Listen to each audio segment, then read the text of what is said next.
I'm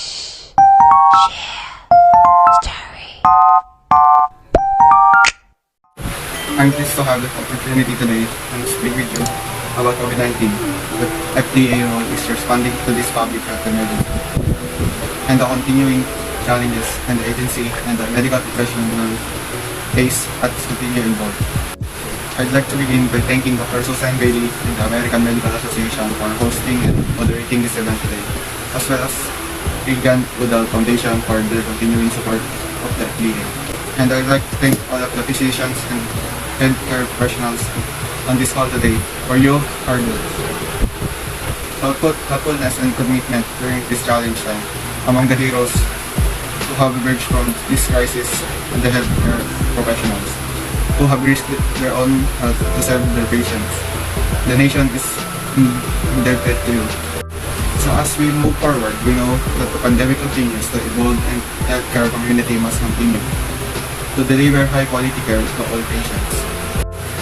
Fortunately, we made significant progress in our understanding of this disease, our ability to combat it, and our efforts to help patients suffering. As healthcare professionals and scientists, we there is no easy answers. We still have much more to learn about this disease, with many unanswered questions.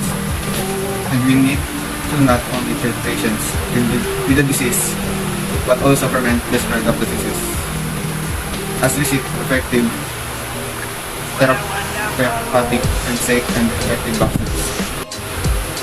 Today, I want to talk to you about some of these challenges and about the nature and importance of science and data as we search for answers. Also, I want to speak with you in your role as a doctor and other health professionals who are dealing with practical questions involving the patients. Experience I understand and emphasize from my own practices as an oncologist.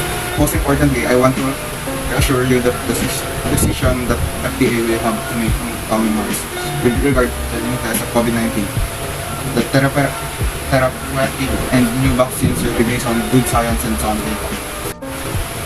Because of the speed which is we need to make decisions, there has been discussion about whether FDA will compromise on any of our scientific principles in reviewing data and making decisions. About new products, let me assure you that we will not cut corners.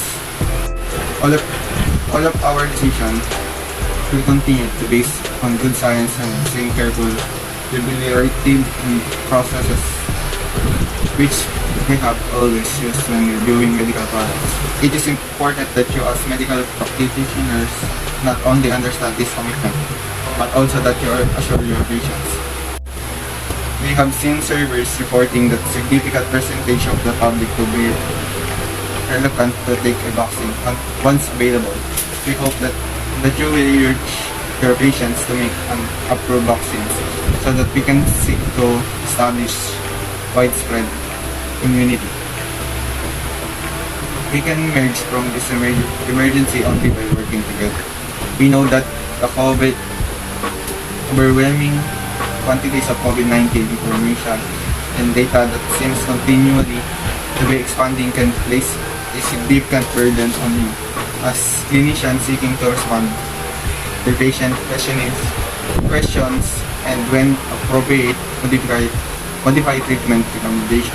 Indeed, COVID-19 is affecting the practice of medical in many ways, and the FDA has an important role to play in supporting providers and the patients through this evolution. Although it seems as if we've been engaged in the battle against COVID-19 for a very long time, in broader context of diseases and science, it's actually been a relatively short period.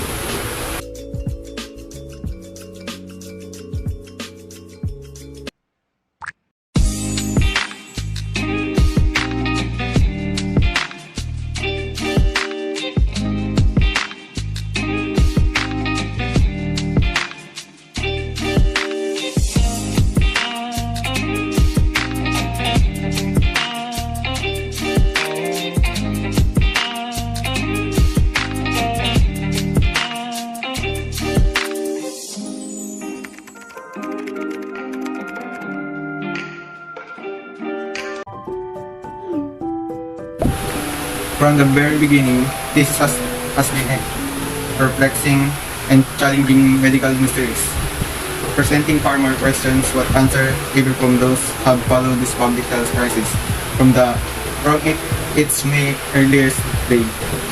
Little information or understanding of the disease was available. We didn't know, for instances, basic things such as how aggressive, virulent, or contagious of the virus was. It's not a comfortable position for health professionals who like to be involved, for particularly when the work at agencies charged with protecting American publics. I learned quickly that despite the relatively lack of knowledge we have, the FDA had more make decisions about relative benefits and risks with the data we have. The FDA regulates the safety, effectiveness, and quality of the medical products, drugs, vaccines, and medical devices. We also regulate food safety, and which is of course also the critical during the crisis like this. There is always a step learning curve responses to public health emergency, particularly when involved in a new disease, but this learning curve has been especially steep for all of us. I am trained, as many of you are, as scientists, and when this pandemic emerged, convoyed due to the leadership of the staff and the FDA that given its space to public response to this emergency, we at the FDA indeed to apply scientific rigor to any decisions being made, no matter how quickly being needed to be made. It was reassuring to me that the FDA leaderships and staff agreed wholeheartedly with this approach. This is how FDA has always functioned in this role, as a federal agency that makes regulatory decisions based on scientific rigor. We at the FDA and you as healthcare professionals who have to respond to the challenges like this in real time. For this pandemic, in particular for the FDA, this has made supporting the development of the safe and effective medical countermeasures. These actions also include ensuring that our frontline healthcare workers will continue to have the necessary protective equipment. Since the beginning of this pandemic, FDA and scientists have been emerged in providing essential regulatory advice, guidance, technical assurance needed to advance the development of tests, therapies, and vaccines. And it means that we have been vigilant to seek to prevent the sale fraudulent product that could harm the public. To be successful in each of these efforts, we've been working hard to strengthen the scientific response, having by supporting the collaborative efforts, creating open communication channels, and building public-private partnerships. For example, the FDA has created resources like references or sequence data for SARS-CoV-2 to support research and references to panels for COVID-19 diagnostic tests to support continued development of tests. The agency has supported the National Institute of Health Public-Private Partnership for therapeutic vaccine development. The FDA has also partnered with a number of external partners to gather real-world evidence to help inform our understanding of natural history of COVID-19. Drug utilize the performance of COVID-19 diagnosis and therapeutic. I'm pleased that many of you as professional organizations, you have part of the involved some of these collaborative efforts. This essentially we bring forward to the best idea and innovations to support the development of new effective treatments. Working together has been instrumental part in our ability to come so far so fast. Our approach is consistent with and indeed goes to the core of the FDA missions. We constantly gather the new information and evidence about the disease to inform our actions. As we learn, we discover more answers, but that and of itself is not enough. We must continue to be vigilant and aggressive, constantly reviewing and evaluating the data as they emerge. The principle underlying this that our decisions must only be informed by the most rigorous data, the best science, but also the evidence which is we base on continually review is regular refreshed and expanded through a new experience. The opportunities is basic approach of science. It's certainly a personal principle that has been priority for me through my career. As a physicians and researchers, we are learning more every day. For example, as a doctor have treated more cases of COVID. It has become clear that it's not just only a respiratory ailment but can affect many organ systems, including the kidney and heart, and can also cause vascular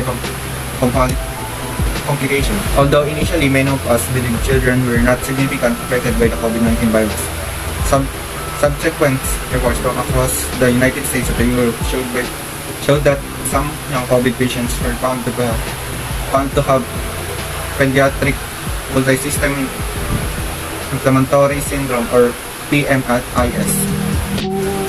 Similarly, some dermatologists revealed that some of their patients who have early diagnosed COVID-19 had symptoms that could be due to vasculitis, including frostbite, like pain, small itchy, insomnia, like lesion of their extremities, and their death patches of skin. We are all concerned about the reports. Rising case accounts in different locations across the US, particularly in the Sunbelt states. We have also learned that common sense public health measures such as wearing of masks, social distancing, hand washing, protection of the vulnerable, and avoidance of large indoor gatherings, particularly in bars, will help stop the spread of community outbreaks. This is our country path forward. The emerging data also confirmed that the disproportionate emphasis on different communities based on age, ethnicity, and race. The COVID virus task force, of which is I'm a member of, continues to carefully analyze and monitor the prevalence of the virus through the US using the best available science stuff, predicting and mitigate the curve of the outbreak. We are closely watching the entire country and working to determine the reason behind any outbreak of the spread of this disease. At the FDA, our work goes beyond analyzing the number of hours responsibilities involved in the range of reports relating to the diagnosis, response, and treatment of the COVID-19 supporting solutions to bring an end of this crisis. This includes facilitating the development of tests, both diagnosis and serologic, supporting the advance of the treatments and vaccines for the disease, and working to ensure the health of workers. Others have the professional protective equipment, and others have the necessary medical products needed to combat it. Since day one of this emergency, our focus in addressing these challenges has been made and need for speed. To facilitate the development of the new treatments and effective tests to make sure we have adequate supplies of essentials, medical equipment such as ventilators have been heard of, and efforts to employ regulatory flexibility and stimuli process that were needed and appropriate without compromising science. The goal has been to be used available to essential to move new treatment patients as quickly as possible while having assurance, safety, and efficiency. We're moving equally fast on our efforts to help support the development of COVID-19 vaccines, as this audience is our preventive vaccines for infectious diseases are foundational to quality public health. The FDA is committed to ensuring that potential vaccines of COVID-19 are safe and effective. In June, the agency issued the guidance outlining key recommendations for vaccines development. In particular, the agency emphasized the importance of recruiting diverse population, especially those patients who have been disproportionately affected by the pandemic. The FDA also recommended in guidance and sponsors based on endpoint estimate of at least 50%, which is could have an important impact on individual and public health, which vaccines is lower efficiency might not. Several COVID-19 vaccines candidates has been recently initiated large-scale clinical trials. While I cannot predict when the result from the studies will be ready, I can promise that when the data are available, they will review them using established, rigorous, and deliberative scientific reviews process. We all understand that only by engaging in an open review process, relying Relying on good science and sound data can give public confidence in the integrity of our decisions. One important tool we have is during pandemic public health emergencies. To support the scientific investigation, this is to employ our authority for emergency use authorization. EUA allows approved medical products or unapproved use of approved medical products to diagnose, treat, or prevent serious of life-threatening disease or conditional when certain criteria met, including that were adequate or approved and available alternatives. These EUA decisions have been an important part of the FDA's efforts to shape an effective and timely response. Through EUA decisions are based on emerging scientific evidence, we are continually evaluating that evidence in order to ensure that the known and potential benefits products outweigh the known and potential risks.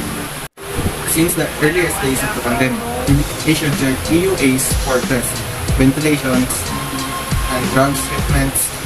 The FDA has guaranteed more than 190 EUA for COVID-19 tests and has reviewed more than 200 clinical trials for potential therapies. Nevertheless, we understand that the pace of FDA announcements and decisions can cause confusion for the public and providers. For instance, some of you may be wondering whether an EUA changes the approach being used to develop drugs and vaccines. What should be doctors tell their patients about going on?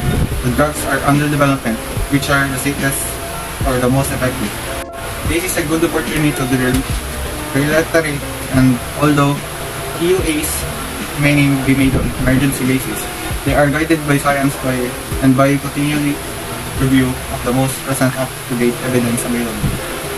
Even after EUA is issued, we regularly review the decisions based on emerging information. We make the necessary changes as appropriate. This dynamic process is continually being informed by the new data and evidence that is always seek to balance the risks and with the benefits of every COVID-19 treatment.